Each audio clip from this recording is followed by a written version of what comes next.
Assalamu alaikum wa rahmatullahi wa barakatuh, everyone. Welcome back to the Faith Revival. There's a concept in our religion of guidance, hidayah. We're always asking Allah subhanahu wa ta'ala for guidance every time we read Surah Al-Fatiha.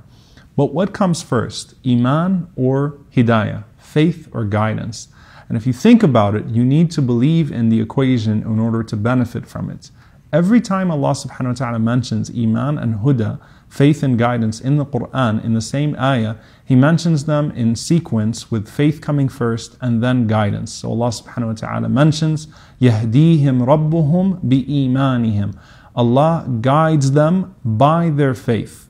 So faith comes before guidance. When a person has Iman, when a person places their faith in Allah subhanahu wa ta'ala will give them guidance as a result of that. مَنْ يُؤْمِن بِاللَّهِ يَهْدِي قَلْبَهُ. Allah subhanahu wa ta'ala says in the Quran, whoever believes in Allah, Allah guides his heart. The reason why this is so important to understand is that a lot of people say, where's the guidance in my life? I want Allah subhanahu wa ta'ala to open this for me. I want Allah to show me this way. I want Allah to show me that way. But you have to ask yourself, have you placed your faith in Allah subhanahu wa ta'ala before you ask Him for that guidance? Have you submitted yourself to Him so that when He shows you that guidance, you're going to actually dedicate yourself to those pathways of guidance? So Allah subhanahu wa ta'ala tells us in the Quran, an ayah which we draw a dua from the Prophet ﷺ, وَلَكِنَّ اللَّهَ حَبَّبَ إِلَيْكُمُ الْإِيمَانِ. And verily Allah subhanahu wa ta'ala made faith beloved to you. وَزَيَّنَهُ فِي قُلُوبِكُمْ. Not only did He settle it in your hearts, He beautified your hearts with Iman. وَكَرَّهْ إِلَيْكُمُ الْكُفْرَ وَالْفُسُوقَ وَالْعِصْيَانِ. And He made hated to you disbelief and defiance and disobedience. Fusuq being a greater category of sin than isyan in this context. And Allah subhanahu wa ta'ala says, أُولَٰئِكَ هُمُ الرَّاشِدُونَ. And verily, they are the ones who are guided. From this we take a dua. The Prophet ﷺ taught us to say, Allahumma habbib ilayna al-iman. Oh Allah, make faith beloved to us. Allahumma habbib ilayna al-iman wa zayyinhu fi qulubina. And beautify it in our hearts. وَكَرِّهْ إِلَيْنَا الْكُفْرَ وَالْفُسُوقَ وَالْعِصْيَانِ.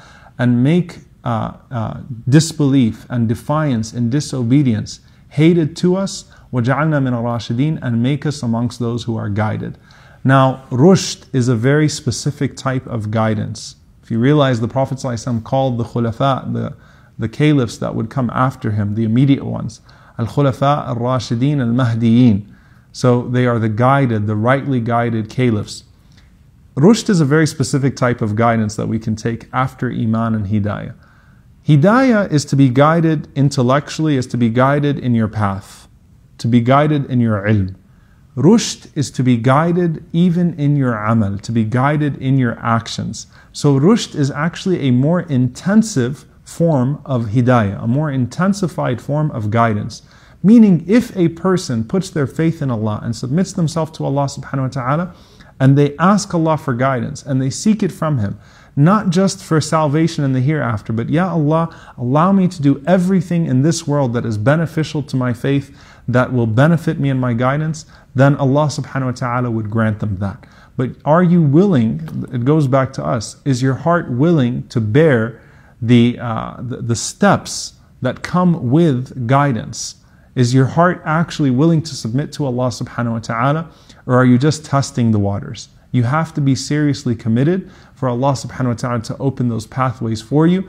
If we truly seek that faith in Allah subhanahu wa ta'ala, Allah surely will allow it to bear that fruit. So we end with the dua once again. Allahumma habbib ilayna al-iman wa zayyinhu fi qulubina wa karrih ilayna al-kufra wal-fusuq wal-'isyan wa ja'alna min al-rashidin. Allahumma ameen. Jazakumullahu khairan. I will see you all next time inshallah. Assalamu alaikum wa rahmatullahi wa barakatuh.